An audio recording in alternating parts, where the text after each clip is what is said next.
of all, I'd like to greet each and every one of you a militant May Day.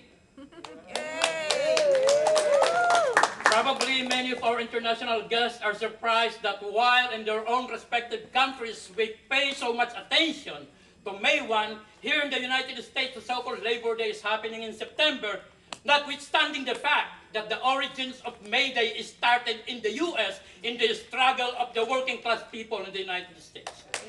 So we have to take that into account, because in our struggle against nuclear weapons, in our struggles against imperialism, in our struggle against colonialism, in our struggle for ecological justice, it is important to remember that the working class is a part of that struggle.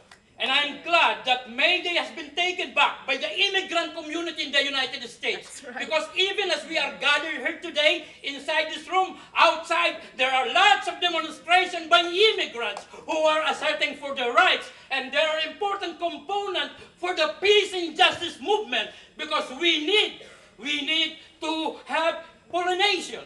That it's not only among the crowd that values peace that we should be speaking to, but to be with the crowd that value justice, because that is how a real movement in the United States will be created that will make sure that no oppressive, exploitative foreign policy emanates from this country. My name is Baltazar Pinguel. I have been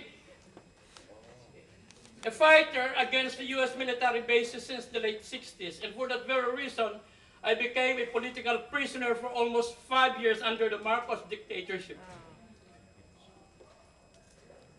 In the Philippines, through the movement, we were able to remove the U.S. military bases. In fact, the largest concentration of U.S. bases outside the continental United States was in the Philippines. When we speak of Clark Air Base and Subic Naval Base, which are two of the big bases, and they were contiguous. We're speaking of a land area as large as the country of Singapore. But through a people's movement, we were able to remove the U.S. bases. We were able to create a constitution that not only banned nuclear weapons, but also banned the presence of foreign troops and foreign military bases. Woo. And yet, notwithstanding this success in the movement, the U.S. bases is back in the Philippines. Yeah. It is like the movie that is coming out now, Nightmare on Elm Street. You have Freddy Krueger coming back to the Philippines. And we have U.S. President